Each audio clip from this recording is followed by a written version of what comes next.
ഇന്ത്യയുടെ പ്രധാനമന്ത്രിയായിരുന്ന ഡോക്ടർ മൻമോഹൻ സിംഗ്, പുള്ളി റിസർവ് ബാങ്ക് ഗവർണറായിരുന്നു. അദ്ദേഹമാണ് യഥാർത്ഥത്തിൽ മൻമോഹൻ സിംഗ് നരസിംഹറാവു പ്രധാനമന്ത്രിയായിരുന്നപ്പോൾ കൊണ്ട് ഇരുന്ന് ലിബറലൈസേഷനൊക്കെ നേതൃത്വം നൽകിയത് നരസിംഹറാവും മൻമോഹൻ സിംഗും ചേർന്നാണ്. എന്തുകൊണ്ട് ഈ ബാങ്കിങ് സിസ്റ്റം ഇതുപോലെ ഇത് ചെയ്യണമെന്ന് പുള്ളി ഒരു ഫിനാൻഷ്യൽ എക്സ്പെർട്ടാണ്.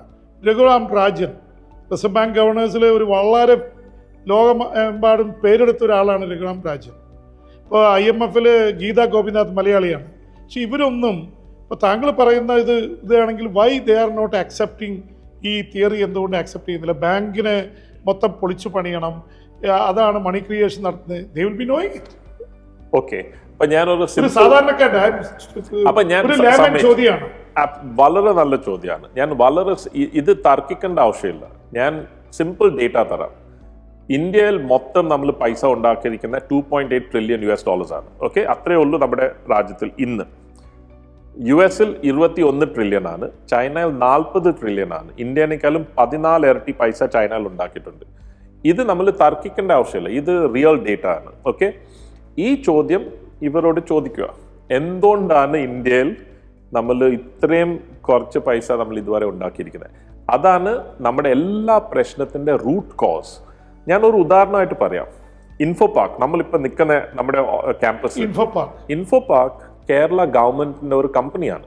ഓക്കെ, ഈ കമ്പനിക്ക് ഫെഡറൽ ബാങ്കിന്റെ ലോൺ കൊണ്ടാണ് ഈ സ്ഥാപനം മൊത്തം ഉണ്ടാക്കിയിരിക്കുന്നത്. എല്ലാ പൈസയും ഫെഡറൽ ബാങ്ക് കൊടുത്ത ലോൺ ആണ്. ഈ ലോൺ നമ്മുടെ സ്റ്റേറ്റ് ഗവൺമെന്റിന്റെ ഡെറ്റ് ആയിട്ട് വരുന്നില്ല.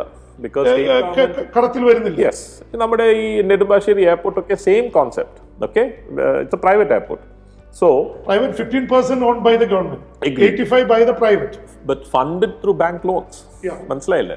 അപ്പൊ Infopark is the perfect example where ഇത്രയും ഭയങ്കര ഒരു സ്ഥാപനം നമ്മൾ കേരളത്തിൽ ഉണ്ടാക്കിയിട്ടുണ്ട് through the Infopark, Cyberpark, Technopark. താങ്കൾ മണി വൈസ് എത്ര പേ ചെയ്യും? This is the biggest economic contributor to the city of Cochin.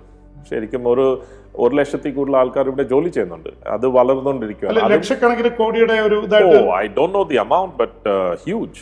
It's a huge contributor because ഇതെല്ലാം വൈറ്റ് കോളർ ഫെഡറൽ ബാങ്ക് എത്ര എമൗണ്ട് ഇതിന് കൊടുത്തു എന്നുള്ളത് 1000 കൂടുതൽ. ഇപ്പൊ ഇൻഫോ പാർക്കിന്റെ പബ്ലിക് റെക്കോർഡ്സ് നോക്കിയാൽ അത് കാണാം. Almost close to 1000+ crores.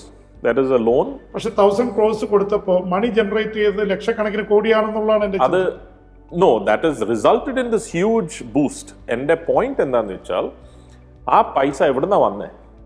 എല്ലാവരുടെയും വിചാരം നമ്മൾ ഈ ബാങ്കിൽ ഡെപ്പോസിറ്റ് ചെയ്ത പൈസ തിരിച്ച് ലോണായിട്ട് കൊടുക്കുന്നതാണ്. പക്ഷെ അവിടെയാണ് ഇതെല്ലാം തെറ്റുന്നത്. ഈ നമ്മുടെ ഇന്ത്യൻ ബാങ്കിങ് സെക്ടർ നോക്കുവാണെങ്കിൽ there is no connection between deposits and loans. ആ ഒരു സിമ്പിൾ പോയിന്റിലാണ് ഇതെല്ലാം പൊട്ടുന്നത്.